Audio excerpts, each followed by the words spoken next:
আমরা এর পরিষ্কার তীব্র নিন্দা জানাই। ভারত সরকারকে বলবো, যদি ওই কুলাঙ্গারকে, যদি এই সাতনা রাসূলকে গ্রেফতার করে আইনের আওতায় না আনা হয়, গ্রেফতার করে যদি তাকে শাস্তির সম্মুখীন করে না হয়, বাংলাদেশের মানুষ, বাংলাদেশের তাওহীদি জনতা, নবী প্রেমিকরা ঘরে বসে থাকবে না। তারা প্রয়োজনে বাংলাদেশের হক্কানি আলেমদের নির্দেশে, আকাবির আসলাফদের নির্দেশে ভারত অবমুখে লং মার্চ করতে বাধ্য হবে। সংগ্রামী সাথী বন্ধুগণ, ভারতের মোদী সরকার, আমরা এখানে দেখতে পাচ্ছি ওই কুলাঙ্গারকে, ওই দুশমন রাসূলকে তার ছত্র ছায়ায় রেখেছে। পরিষ্কার বলছি, ওই দুশমন রাসূলকে আপনি দ্রুত গ্রেফতার করে আইনের আওতায় নিয়ে আসুন। কোটি কোটি মুসলমানদের সেন্টিমেন্ট বোঝার চেষ্টা করুন। বাংলাদেশের স্বৈরাচার খুনি হাসিনা দেশ ছেড়ে পালাতে বাধ্য হয়েছে। তুমি স্বৈরাচার খুনি মোদী সরকার যদি মুসলমানদের দাবি, মুসলমানদের সেন্টিমেন্ট বোঝার চেষ্টা না করে ব্যর্থ হয়, সেই স্বৈরাচার খুনি হাসিনার মতো মোদী সরকারও ভারত ছেড়ে পালাতে বাধ্য হবে।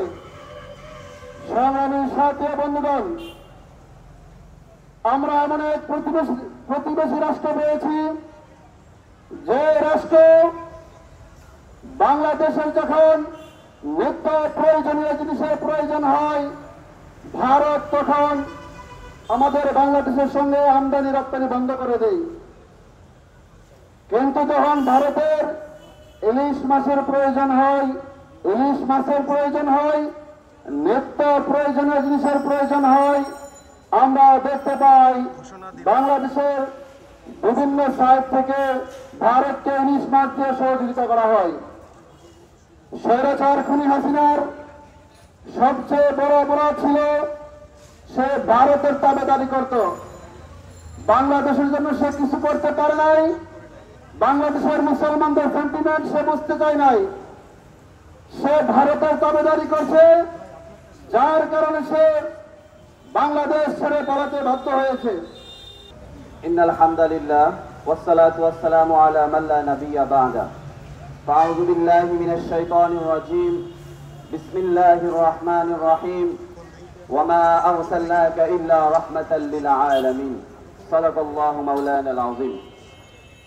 বাংলাদেশের প্রতীক্ষার ছাত্র জনতার, হৃদয়ের মণিকুঠার ছাত্র সংগঠন ইসলামী ছাত্র ফোরাম বাংলাদেশ কর্তৃক আয়োজিত আজকের হযরত মুহাম্মদ সাল্লাল্লাহু আলাইহি সাল্লামকে কটূক্তির প্রতিবাদে এবং ইসরায়েল কর্তৃক সর্বগ্রাসী হামলার প্রতিবাদে আজকের মানববন্ধনে উপস্থিত রয়েছেন ইসলামী ছাত্র ফোরাম বাংলাদেশের কেন্দ্রীয় আহ্বায়ক প্যানেল সদস্য, বিভিন্ন জেলার দায়িত্বশীল ও ক্যাম্পাসের ছাত্র নেতাবৃন্দ, লেখক, সাংবাদিক এবং প্রশাসনের দায়িত্বশীল ভাইয়েরা।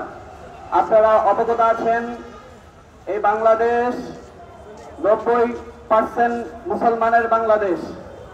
এই বাংলাদেশ পীর আউলিয়ার বাংলাদেশ। এই বাংলাদেশ মুসলমানদের বাংলাদেশ। কটূক্তি করেছে আমরা জানি। বিগত কয়েকদিন আগে ভারত সরকার বাংলাদেশকে পানিতে ডুবিয়ে হত্যা করার চেষ্টা করেছে। শত শত মানুষ এই পানিতে প্লাবিত হয়েছে, লক্ষ কোটি টাকার ক্ষয়ক্ষতি হয়েছে। আমরা জানি বাংলাদেশের সরকারের সাথে ভারতের সুসম্পর্ক রয়েছে। বিগত সরকার, ফ্যাসিস্ট সরকার, তাদের অন্যতম পতনের কারণ হলো এই ভারতের সাথে সম্পর্ক রাখার কারণে। সম্পর্ক থাকুক, আমরাও চাই বাংলাদেশের সাথে বন্ধুত্বপূর্ণ একটা সম্পর্ক থাকুক, কিন্তু যে সম্পর্কে বাংলাদেশের মানুষের খাদ্য, নিরাপত্তা, বাসস্থানকে নিয়ে টানা হেঁচড়া করা হয়, এই সম্পর্ক আমরা থাকতে চাই না। আমরা বলে দিতে চাই, বাংলাদেশের ছাত্র জনতা সব সময় হুঙ্কার দিয়েছে, সব সময় সোচ্চার রয়েছে। আমরা আজকে এই মানববন্ধন থেকে বলে দিতে চাই, আমাদের অভিভাবক মুফতি সাখাওয়াত হোসেন রাজীর নেতৃত্বে বাংলাদেশে যদি কোনো ধরনের অরাজকতা সৃষ্টি তৈরি হয়, বিশেষ করে হযরত মুহাম্মদ সাল্লাল্লাহু আলাইহি সাল্লাম সহ আমাদের মুসলমান, আমাদের ইতিহাস ঐতিহ্য নিয়ে কোন ধরনের কটূক্তি করা হয়, আমরা ইতিহাস স্মরণ করে দিতে চাই। আমরা শাইখুল হাদিস রহমাতুল্লাহ আলাইহি তারা তিস্তাবাদে রোড মার্চ করেছে, লং মার্চ করেছে।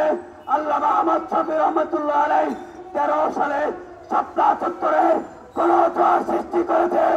21 সালে মাওলানা মামুনুল হক সহ উলামায়ে কেরাম যে নেতৃত্ব দেখে দিয়েছে, আমরা আবার নতুন নেতৃত্ব কিন্তু 2024 সালে ছাত্র জনতার গণ অভ্যুত্থান করেছি। আমরা এই ছাত্র জনতার মাধ্যমে, এই ছাত্র জনতার ছাত্র ফোরামের মাধ্যমে বলে দিতে চাই, এই লাস্ট বার আপনাদেরকে বলে দিতে চাই, আপনারা হয়তো বন্ধুদের সাথে, ভারত রাষ্ট্রের সাথে ইলিশ পাঠাতে পারেন, যা খুশি চাই তাই পাঠাতে পারেন।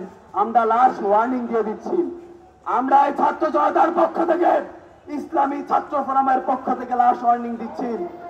আর যদি এই পুরান্দারের বিচার কার্যকর না করে ভারত সরকার, মনে রাখবা 1400 বছর আগে মানবতার মুক্তির দূত বিশ্ব নবী জনাবে মুহাম্মদ মুস্তাফা সাল্লাল্লাহু আলাইহি ওয়াসাল্লাম ভবিষ্যৎবাণী করে গেছেন গজওয়ায়ে হিন্দের। শোনো ভারত সরকার, যদি বিচার কার্যকর না করাও, আবার অপেক্ষায় থাকো, মোহাম্মদ বিন কাসেমরা আসবে। ভারত সরকার অপেক্ষায় থাকো, মাহমুদ গজনবীরা আসবে, আহমদ শাহ আবদালির উত্তরসূরিরা আসবে।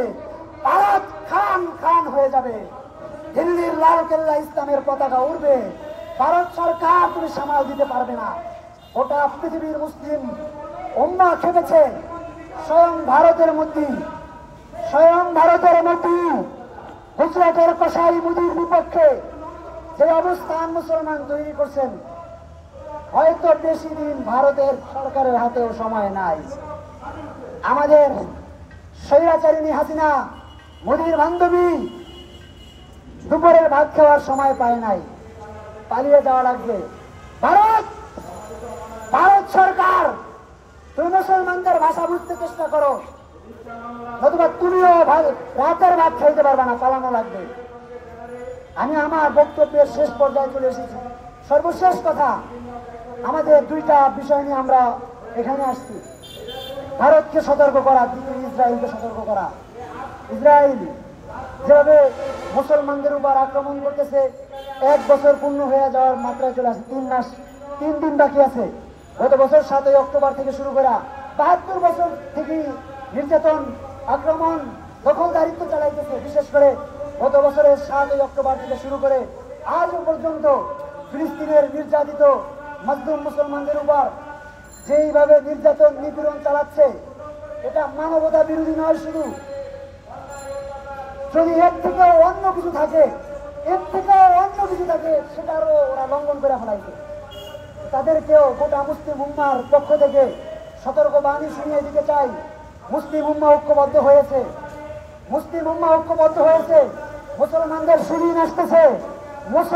সুদিন আসতেছে, তোমরা হয়তো সতর্ক হয়ে যাও, নতুবা তোমাদের অস্তিত্ব, হিন্দুত্ববাদ, ইসরায়েল, তোমাদের অস্তিত্ব পৃথিবীর ইতিহাস থেকে মুছে ফেলা হবে ইনশাআল্লাহ।